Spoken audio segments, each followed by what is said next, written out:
and welcome to Tech Out Loud. And this is our special Black Friday podcast. Well, we'll dive a little into news, but since Black Friday is coming up next week, we want to get all of you informed what deals to look for, what deals are too good to be true, what deals to stay away from. As always, I'm Andrew Dang, and I'm joined by my co-host, Christopher Walton. And I'm Alex Weston. We're having our first Skype cast because we're all three different locations, which will not be disclosed yet. But I can't talk about my underground lair. Yeah, Chris has no pants on his underground lair. I'm packing for Mexico, and I don't know where Alex is. He's feeding the cat. With pants on. With pants on. Only Chris is pantless here. It's a pantsless party. What are you guys looking for Black Friday? Are you going to line up this year? Or because before, it was always a tradition to line up to the stores on Thanksgiving or earlier now, but with the advent of online shopping, are you guys going to line up?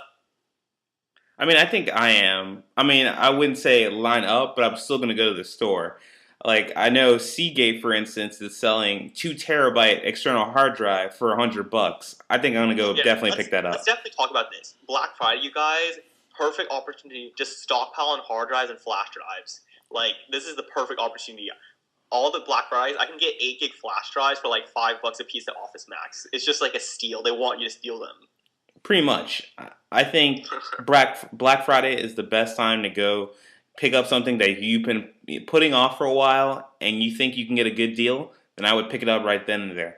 Well, like, not even if you've been putting off, because, like, you can just always stock. You can always use more data, especially with more music and more videos, and the videos being high quality. You will definitely need a hard drive or two, and this is a perfect opportunity to pick one up. Mm-hmm. And I also think as we're all tech geeks, and I think that to me Black Friday means more than Cyber Monday. What are you thinking? Cyber Monday is basically what I wanted on Black Friday, but I get on Monday. Yeah, I wish I think Cyber Monday and Black Friday, even though they're almost the exact same, I feel that you get better deals in person than you do online. Because at the end of the result, you still have to pay shipping, and shipping can drive that cost up. Yeah, definitely. Especially if you order from Amazon. You know you have the item physically. Yeah, and I like that experience too. Right. Like, I think that's the reason why brick and mortar stores will always survive, just for the fact that people like the experience of a walk-in store. Oh, I love the rush. You know, when you're at Best Buy, everyone lines up and they open the doors and people just run in and go crazy. And stampede. Yeah, it's, you take normal civilized people for that one day and they turn into animals. Do you know, like, almost all Black Friday accidents that have been recorded happen in Florida? That's how Florida people take their shopping seriously. Hey, well, we get what we can get our hands on. But what deals are you guys looking for? Because I know what deals I'm going to be looking for, but I'm curious to see what you guys want. I'd say mobile phones. Mobile phones? Well, I mean, it's definitely time to get get out of that 3G and venture out in something else. Yeah, especially in Alex's case. You just take this chance, Alex. Just jump. I know. Well, I'm considering, buying more than one phone, for the family instead, because they all need upgrading. And what better day to do it? Yeah, okay, let's talk about that. On Black Friday, most companies, especially Best Buy, I knew Best Buy last year had a BOGO deal for every one of their smartphones. And if you have a family, that's an insane deal. It is, but if you have a family like mine, me and my dad only have smartphones. My mom is content with using a regular, feature phone that just make calls and barely text, and so does my grandparents. I mean, there's still people who don't really or their family doesn't really need to upgrade. They're still using phones that are 5-6 years old. I mean, Alex, what do your parents have as phone wise? My dad has a Samsung Sync, which is one of those normal flip phones, from AT&T. My brother, I just gave him my old iPhone 2G. To use. Torture. You're a murderer, Alex. How did you do that to him? My mom has a pay-as-you-go phone that we just use. That it's touchscreen and everything. We paid $100 for it, which I don't think was worth it, considering it was a. See, your family, I could see needing the upgrade. I mean, if they wanted to, but I know some families who have the phones they've been using for the last 4 or 5 years don't want to upgrade. But again, you can renew the contract. You know they're gonna keep the old phone anyways, but then you can sell the phone. Just like, and then you can sell it at a higher price because it's not contract. True. But I think a lot of people just, if they're going to upgrade to a new phone, they know they're not going to use their old phone again unless their new phone breaks. My mom and dad are kind of content with their phones right now, so if there's a new phone I want, they just upgrade their lines and I get to take the new phone. I mean, that makes sense. I know a lot of families that do that too. If one of their kids wants a new phone and their phone broke, but they don't want to pay the out of contract price, yet they have another line that they use that has the ability to get an upgrade, they go ahead and pull the plug on that.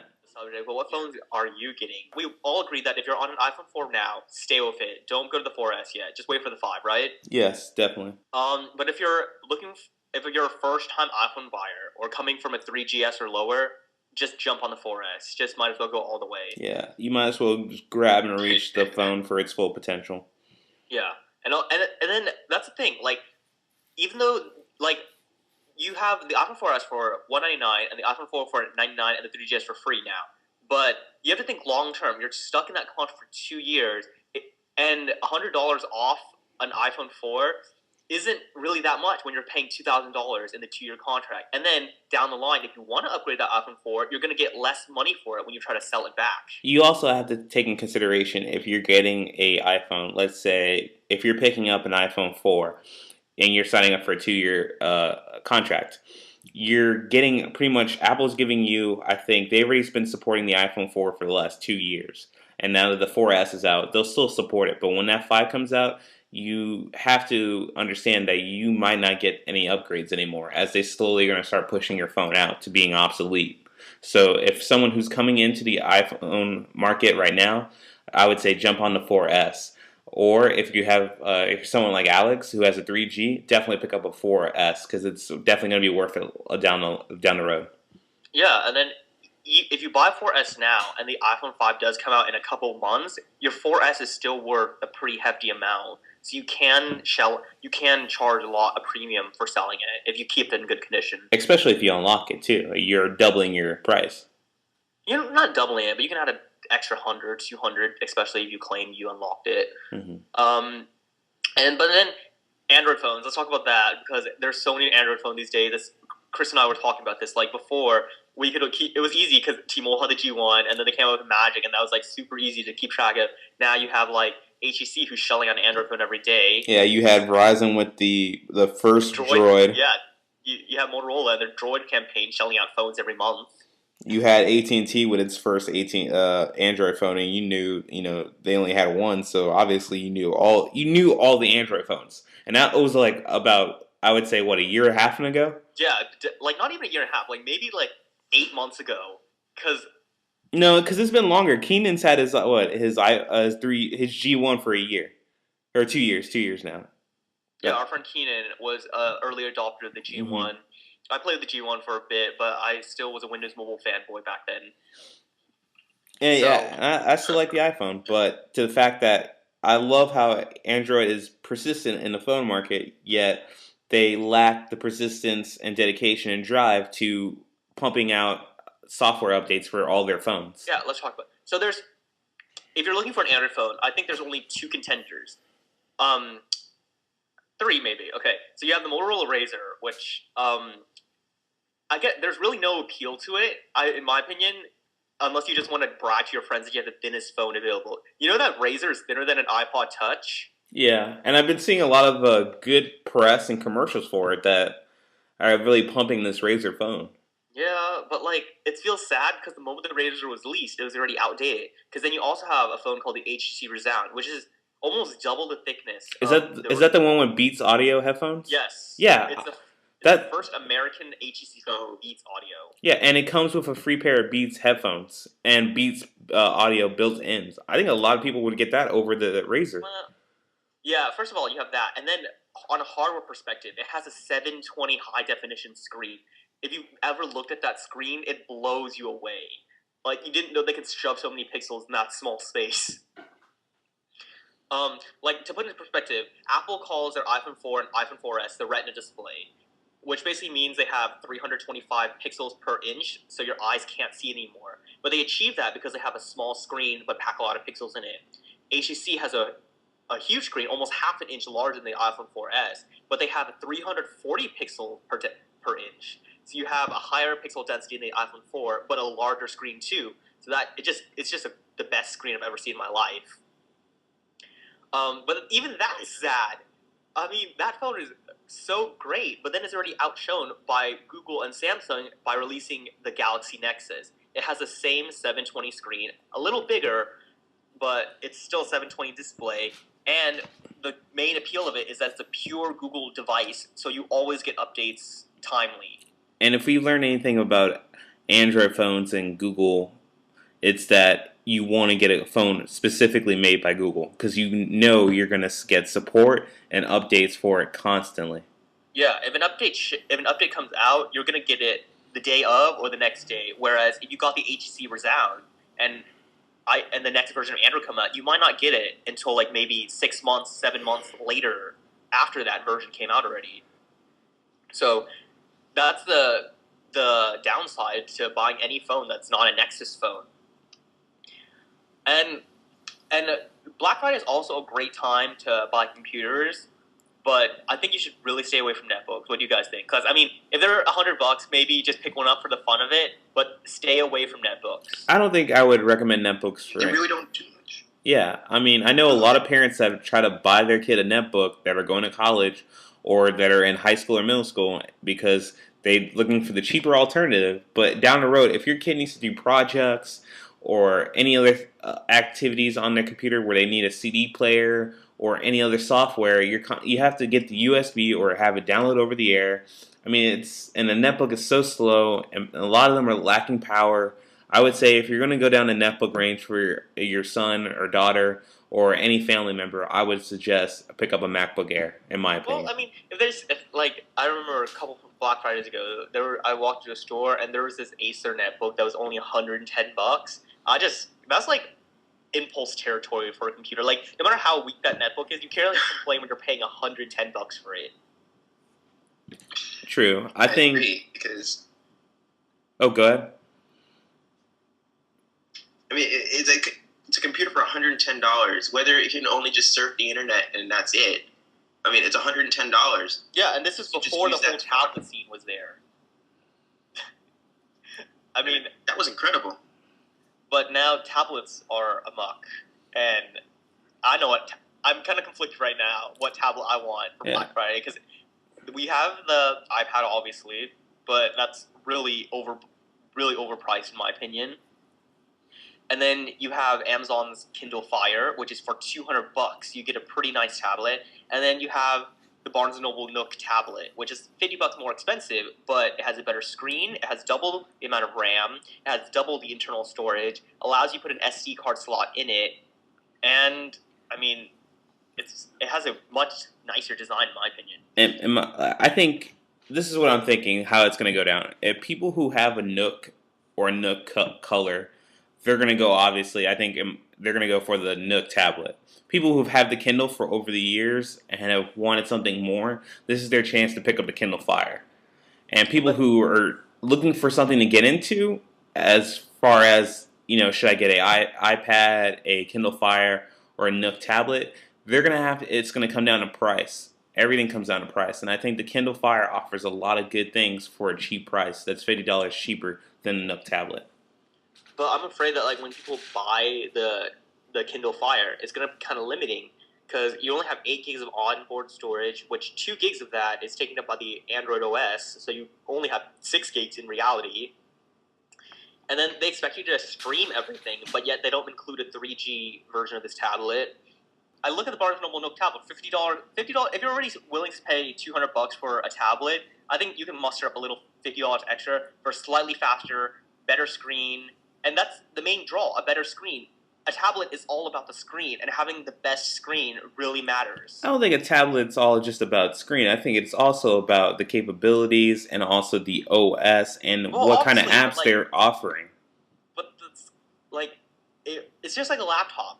It doesn't matter how good your laptop is. It doesn't matter how good it performs. If it has a crappy LCD and a crappy touchpad, your whole laptop experience is ruined.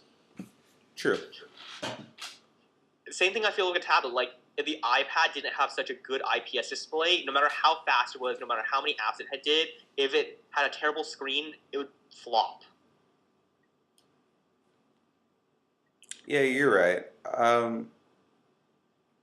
I think you speak a lot of truth when you're talking about when it comes to buying a tablet. It's all about the appearance and not a lot about the hardware. But I still think it's all price.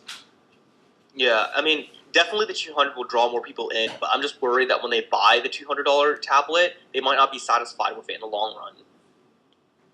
So just be aware of that. I mean, if you can, the Nook tablet on paper is a much better device. I mean, I have a Fire, and it's really nice, and it's pretty fast, but I can't use it because it has no Gmail client. Oh, and speaking of Gmail, the iOS Gmail app is finally back in stores. Is it changed at all? It's adopting a lot of the new feature of the Gmail desktop to the application itself. I thought when it was coming out, it was going to be an update for the direct iOS app itself, not an external. It was an additional Gmail app. Well, Apple never lets anybody plug into their system level access. So. Mm-hmm. And I really don't like it that much because I have a lot of web view, isn't it?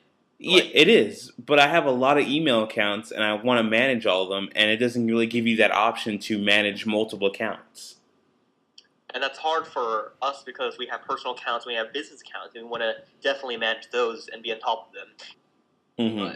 Yeah, and that's the thing. Limiting yourself to one email account, it kind of, for us, it's really hard, and I think they need to have a better a platform where you can multitask different accounts and bounce back and forth. And then on the term of multitasking, like you said, if you want a laptop, you recommend the Air, right? Yes, I mean, if you're looking for a netbook-like computer, I would go with the Air. Or you can just get a MacBook Air and load Windows on it if you really must need Windows. Yeah, and I feel Fusion is a great client that lets you run the. I know I'm alone on this Windows race because Chris and Alex has left me.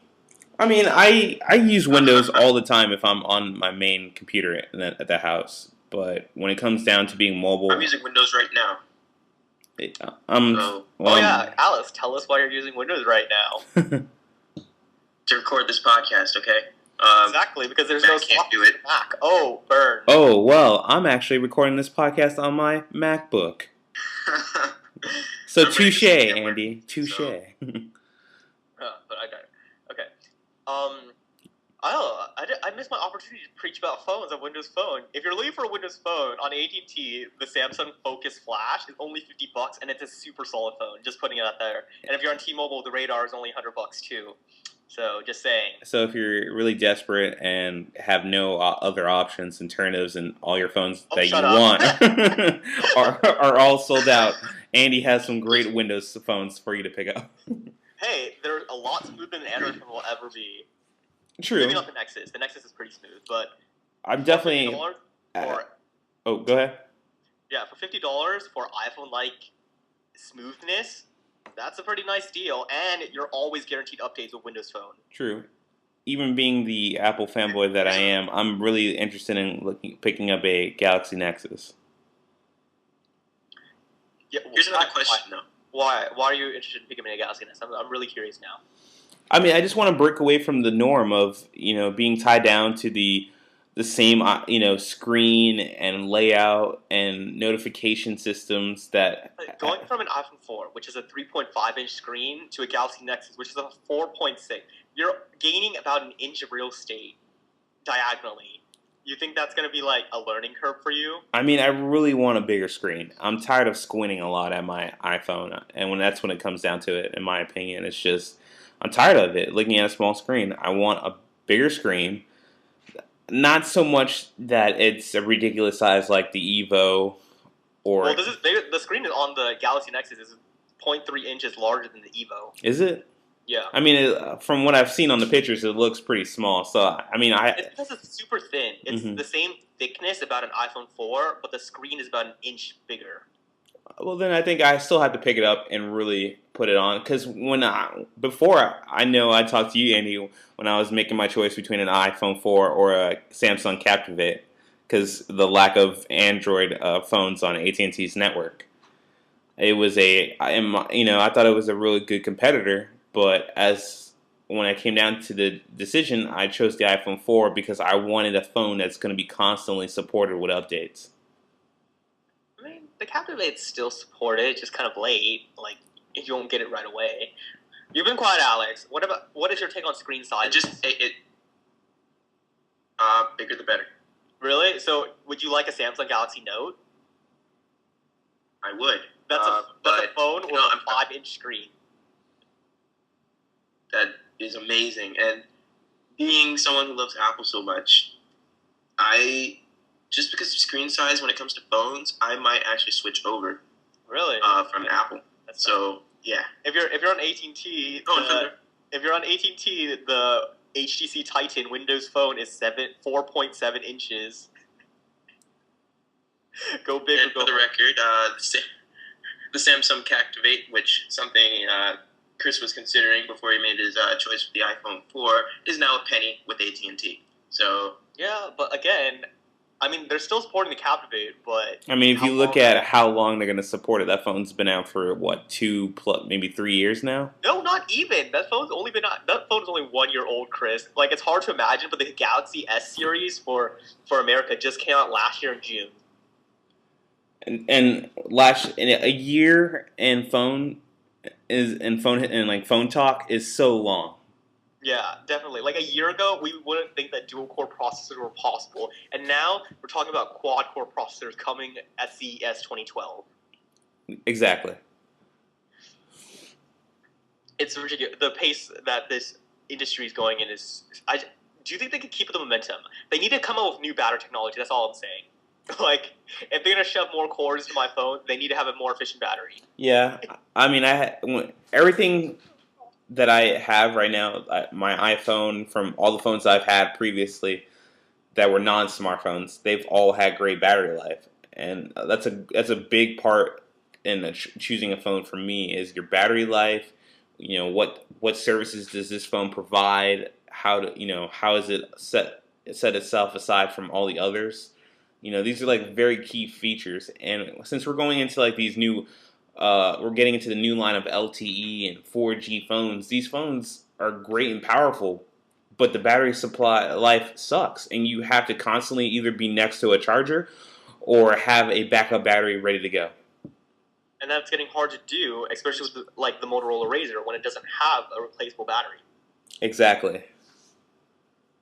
The phone's thin enough, so I wonder what size the battery is and how long that battery can keep that phone going. I mean, I think when they did the iFixit teardown, the battery was 2/3 of the whole phone. Yeah, and I know a lot of other companies are coming out with these cell phone-like cases that charge your phone. And I think that's a great invention and everything, but I don't really want to have extra weight on my phone to constantly keep it charged. I want the phone itself to be supporting a way better battery life. You know, there was this jacket a while ago. I forgot what it was called, but it was a jacket that charges your cell phone. That's a pretty handy jacket. You were saying, Alex? Duracell has a type case for your phone, and you put it on a platform, and it basically just charges your phone. Whether it's on your desk, if you have it, the platform on your desk, but you can't really charge it anywhere. You have to have that platform with you, so you're going to carry that around with you as well. I mean, I think you're going to keep it at the location where you are the most, and if you're at your office the most, and you're constantly on your phone and checking it, your phone's going to be at your charging station's going to be at the office. See, that's the thing I have a problem with inductive charging. Like, it's a cool concept that you can just put your phone somewhere and it charges, but then what if you want to use that phone as it's charging? You can't really do anything to it. I mean, that's why they have other cases that are built-in chargers that are just constantly charging while it's like the battery pack while you're using your phone. It was interesting because they had I saw the special on BBC. It was a special about a new type of battery that they just created that can last tenfold more than the lithium polymer battery we have today. but the only catch is that they have a very short lifespan. I think the charge cycle is only 150 charges before that battery dies. I mean, that's a very interesting take on, power, but 150 charges. I mean, if you think about how many charges the average person uses, I know 150 is probably not. I mean, they're Exactly, 2-year that's like contract. half a year. You'll have to replace the battery like 2 times a year. Yeah, I think there was this cool charger that I would pick up. I saw in it was an Engadget post. The has you plug in your phone and when you're driving, and it's kind of like a GPS holder type for your phone that you can put it on your window, and it has a solar charge and it charges your phone via the sunlight on the solar panels. And I thought that was pretty cool. You know what that reminds me of? What? At MWC 2010, there was a Puma phone. The company Puma, like the shoe company Puma, made a phone, and it was the main selling point of the phone was because it had solar charging. I mean, people laugh, but I think you're constantly in your car, and that's a great idea. Using Well, solar energy doesn't provide quick enough energy to charge. Like that phone, you need to charge it 3 hours just to get 15 minutes of juice. But let's say you have like a 2-3 hour commute to work. I mean, you're just plugging your phone in there and leaving it to charge. I mean, if that's... I'm sorry, but where are you working that you need to drive 2 to 3 hours every day? I mean, it depends on where your office is. I guess, but like that's a very low niche. Like you're not gonna find a lot of people that need to drive 2 to 3 hours to work every day. But I also think that there's also different solar power technologies that can hold a bigger charge without 2 or 3 hours. We need to find out, what about using the electricity that's already stored in your car? Like, don't cars generate electricity on rotation of the wires of the tires? True, but then you're tapping into the battery of your car, and if you drain the battery of your car, and you don't have to worry about the battery of your phone, you have to worry about the battery of your car as well. So, man's long life quest is to find a better battery. Forever and going It really on. is. Okay, so let's talk about computers. Like, not laptops or netbooks, but like full-blown desktop systems. Do you use them anymore? No, it's not. No, I think it's starting to turn away from that. I think a lot of people are switching to mainly laptops or going with the big style MacBook like Alex has as a desktop. But Alex, let me ask you this: as both of us being video producers, I need a desktop to be powerful enough to render all my videos and to edit efficiently. Like I can edit on my laptop, but it'll take 40 minutes to render an hour clip. True. Well, that's the reason why I got this MacBook Pro, because it has a quad-core i7 processor. My previous laptop, which was a Sony Vaio CW series, it was great at the time, but the amount of time it took to render a video in Adobe Premiere took tremendously longer than this MacBook Pro. You should just pay up the money to get a Vaio Z. I am not going back to Sony, thank you. Hey, But, don't hate Sony. Hate their cheap line. The Vaio Z is a pretty nice device if you have $5,000 to spend. Well, yeah, but I only had $999 to spend, so... Yeah, so... I think, if you're doing a big project, there's always going to be room in your life for a desktop. But for people who are always on the go, and... Yeah, definitely. Desktops are kind of obsolete now. Yeah, they're slowly dying, in my opinion. Especially, how long do you think will it take for phones to overtake desktop? Because, not every laptop has a quad-core processor in it yet, but phones are getting quad-core processors at the beginning of 2012. I still think it's going to take a while for that to happen because people are tired of looking at small screens. Why are they going to give up a desktop for a small screen on their phone? See, this is the issue I have in Motorola. They have a nice concept with their dock connector where you dock a phone into an empty netbook shell, and then the netbook shell becomes an OS that you can use to view what's on your phone, but you can also do desktop-like tasks. It just never took off, and it was Word processing. What? Right. Go ahead. No, I was kind of finished. But Okay. I think. I don't know. Somebody wanted to say something. Oh. Someone say something. Oh, okay. Well, I think when it comes to Black Friday, I think I'm going to be on the lookout for the GoPro. I'm very. You haven't bought one yet, Chris? You've been like talking about that ever since our first podcast. I Like know. 7 weeks I ago. really want one. I put it off because I heard there was going to be a new series coming out, and there is, and it has Wi-Fi capabilities and able to stream. And I like that a lot more than a camera that's the same price that doesn't have the abilities of wireless and live streaming. And I don't know, like to me, that's very like what I want. I want a cheap GoPro camera that I could take with me and pretty if on bike rides, videotapes of my bike rides, some of my like when I'm going paintballing or other sports activities, just to have that kind of powerful camera and recording process with me all the time. Are you okay? So we've all talked about what we want and what we're recommending, but let's quickly fire down the list of what not to get. So, Alex, you start. What is on your not to get list? Like, what are you going to avoid at all costs? Netbooks, like you said. Okay, netbooks. They were Chris? good. They were good 2 years ago. Like not anymore. So. What about you, Chris? Like, Stay away from Blackberries. I was just about to say that, damn you. Stay away from Blackberries. I don't care if You're you making a love your comeback. Blackberry. Come back here. I'm gonna drop a link into our chat so you might hear a Skype noise. Mm-hmm. But take a look at this link. This is the leaked BlackBerry London. It's their reboot of the whole platform, and it kind of looks kind of nice. But then I looked at the release date as Q3 2012, and it doesn't look so nice anymore. Let's see. I'm looking at it now.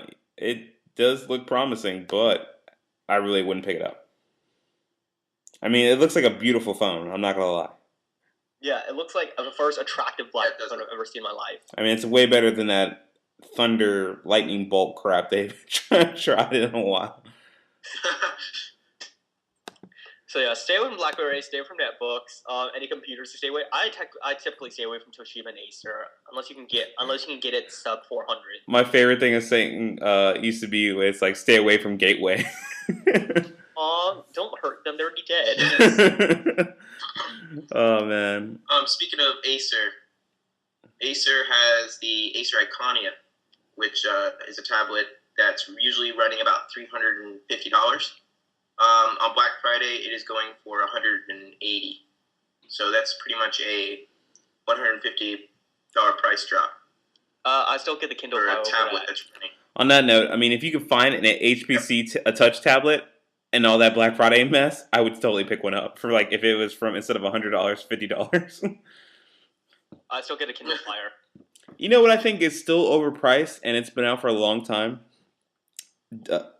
Digital picture frames. Yeah, what the hell is with that? I really want to get some, but they're thick, they're kind of ugly, and they're like $50 for the cheapest model. Yeah, and it's like they still are really expensive, like $80, $90, $100. You would think they've been out for like what 3 or 4 years now. You can't really talk years in tech world industry because it's all warped. It seems so long ago, but I bet you in reality it's only been really short. I mean, if it's been that long, you think they would be able to have narrow down a price where you can get a good, like a regular price picture frame, like $20. You should be able to pick up a good quality digital picture frame. Yeah, I think you can pick up the new Kindle Touch that's only $80 for cheaper than a good digital picture frame. Yeah, and I really want to start doing.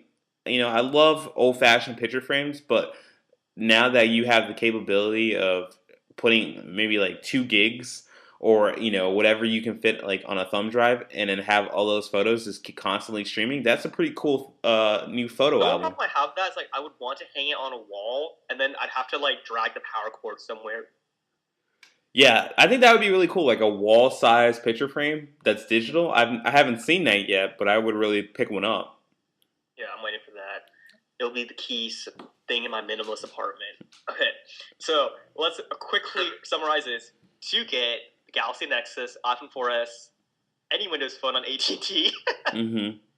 MacBook Air if you're looking for a nice laptop that's portable. But if you need Windows, the Lenovo ThinkPad U300S, which is the worst name ever. I know you guys are both production and film. Any good? Oh yeah. Any Oh my good? God, Alex, Any we good didn't talk about cameras to pick up? The T2i kit. It's only $800. You get 2 lenses, and it's a really nice camera. Don't bother getting the T3i. The T2i basically is the same thing. Yeah. The problem with Canon's line is LCD screen. when you're shopping for a camera, you don't buy what takes better pictures, which is odd. When you're shopping the DSLR market, you basically buy what is a more expensive camera to make. Like the 7D is about $1,500, but it takes the same exact pictures as this T2i, which is only $600, just the body. The difference is the 7D is weatherproofed and it's made of steel. But if you don't need the weatherproofing and steel, just go for the T2i, take the same pictures, let more than half of the price off. So. Oh, and then as far as camcorders go, you talk about camcorders. I mean, you could, if you're just a regular user, picking up a regular camcorder, you're not really doing film like we are. I suggest the Sony Handycam series. They're very good cameras. Now, they weren't very good in the past, but I recently bought one, not on Black Friday, but the video quality is amazing. 1080p. I shoot in 24p. I shoot in 4K now, so that's of no interest to me. Okay, you know what? I don't have a SLR. Okay. You know, I picked up a Handycam. Go ahead. And the price I got it for. How much are those usually? So any Sony Handycam. They range from for Sony Handycams maybe from $299 to $800. Don't pick up a non-HD camera. Are they like stupid? Is the Sony Handycam the new flip? Well, flips were never like known for their high quality video. They were just known for their ease of use. I thought they were. I mean, they Flip HD. I mean, you know, it was a still really solid camera. You know, I use my Flip HD for to record sound that my DSLR can't record. Wow. Because my camera can only record in mono, but I like the Flip that records stereo, so I just shove it like a microphone near someone. Sound wrong, but so DSLR T2i, awesome deal. Handycam camcorder. Anything else we're missing besides TVs? Because TVs are hard to shop for because you don't know what size people want. Yeah, I would say if you want to improve your TV style, definitely pick up a Apple TV or a Roku box. No Google TV.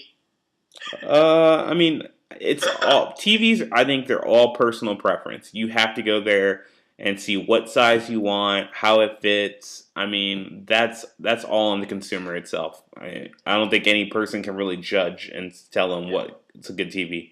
Well, I can't pick up the Apple TV because it can't stream 1080. That's a huge deal breaker for me. I mean, but if it's $100. Yeah, and on Black Friday it'll be $89. So a $10 discount. And if you can find an open box, you could probably even find it even cheaper than that. Oh my gosh. But I still really think that the biggest seller of this holiday season is going to be Amazon. Think about it. They have a Kindle Touch for $80 and the Kindle Fire. For the price of an iPad, you can buy 2 Fires and a Touch. That's like your whole family right there. True. But I think people are going to pick up what they feel is adequate to what they want. Yeah, and I think the Kindle Fire will definitely win in that department. All right. Is there any anything else? Yeah, is there any form of technology? Like, I'm looking at my desk right now, seeing if there's something that I'm missing. I mean, we covered phones. We covered. Like you said. Oh, go ahead. Yeah. Phones. Like Andy said earlier, get your hands on flash drives and hard drives. Yeah, definitely. Storage is definitely a must in the holiday shopping. We're running out of things to talk about, so I guess that's about it, right? I mean, we covered everything. Yep. Okay, so you heard it here, guys. You know what to shop for, you know what to avoid, and we're not liable for if you're not happy with the purchase. We're just giving our opinions and insights. So and try to have a safe and as positive Black Friday shopping as you can. Try not to get stampede over. Try to be the civilized one. No netbook is worth getting run over for. Yes. Okay. On that note, you can always reach us at Twitter. We have Tech Out Loud Twitter if you just want to tweet us or give us any insight or just want to chat with us. We also have our individual Twitters. I'm at AndDangit, AndDangit. Christopher Walton. Is Christopher Walton right? It's at Chris Walton, capital C, capital W. And Alex, yours is Alex Weston with an O instead of a 0 instead of an O, right? On Weston. Yes. And then we're archiving all our podcasts if you ever want to listen to them on YouTube. But I don't know why we're archiving them more. We're on iTunes, baby. Yes, finally. So you can subscribe to our iTunes. But if you really want to watch hear all our old episodes and check out loud, it's youtube.com/TOL podcast. And you can always get in contact with us on our Facebook at facebook.com/techoutloud. And with that, we wish you the best of your holidays. Be safe this Thanksgiving if you're visiting parents. Hope you eat your fill. Be very safe during Black Friday because you know how guerrilla-like those people can get. Definitely. Reduced price tech.